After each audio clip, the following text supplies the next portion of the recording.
Hello, hello cha đó. Cho nó đi nè video mà này tụi em mà PC là mà đi là tụi. Cho nó V2rayN này bulu tông là sao cho nó biết mà V2rayN cô cho nó tụi em mà bù ra để lên này shut down vậy. Tôi sẽ phải nên thoát lại. Cái sẽ phải này đi V2rayN cô rồi extra lâu lại. Lúc này tôi đi V2rayN số rồi đi V bông ra này chỉ application này. Hay là cho nó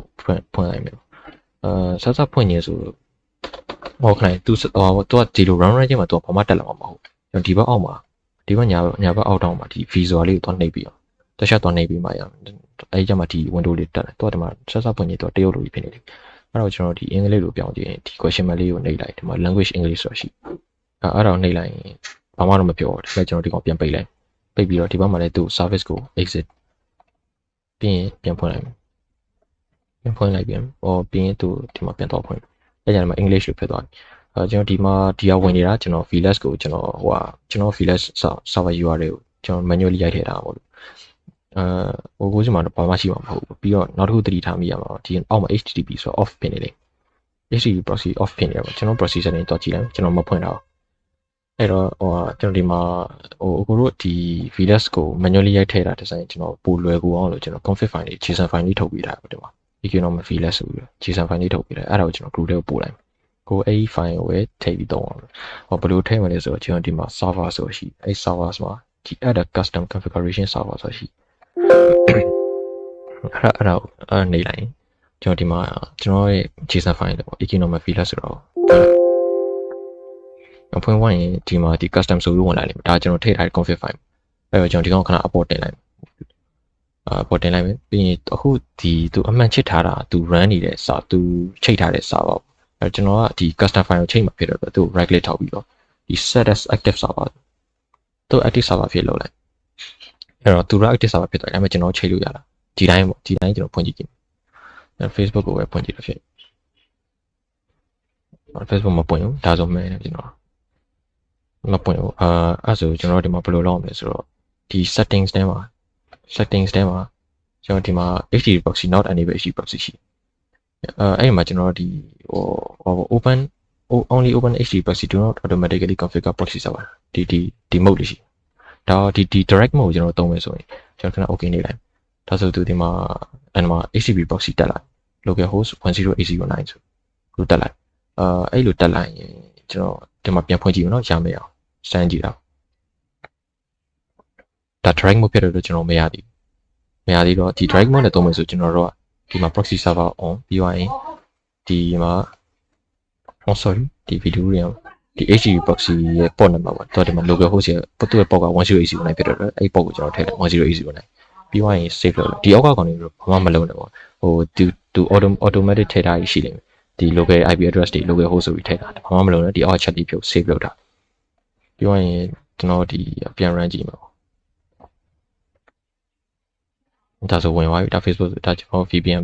သူတို့restrict လုပ်ထားတဲ့ဟာဒီ bypass လုပ်လိုက်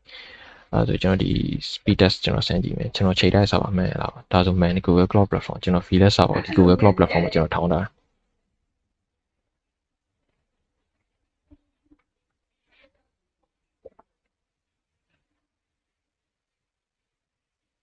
ဒါဆိုတင်ချေဆုံးပင်အောင်တော့ကောင်းတယ်45ပဲရှိ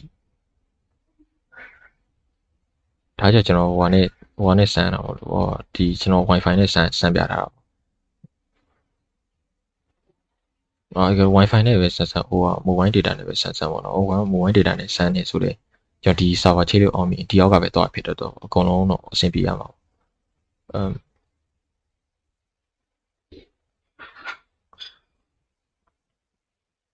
ဒါဆို okay တော့ဒါဆို okay တယ်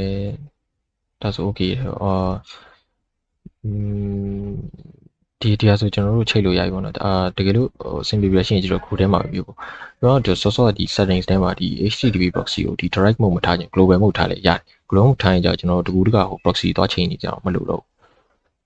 ကျွန်တော်ဒီ proxy တော့ပြန်ပိတ်ဆန်းကြည့်အောင် restart service လုပ်လိုက်ဒါဆို Facebook ဟုတ်တယ် global mode ဝင်လိုက်ကျွန်တော်တကောင် refresh လုပ်ကြည့် Facebook လည်းဝင်တယ် server လည်းပြန်စီကြည့်မယ်ဆိုရင်GCP ပဲဒါဆိုမှန်တယ်ပေါ့ဒါဆိုဟိုခင်ဗျားတို့တောင်းရတာအဆင်ပြေမယ်ထင်တာပဲ လို့အဆင်မပြေတာရှိတာပဲဖြစ်ဖြစ်ပေါ့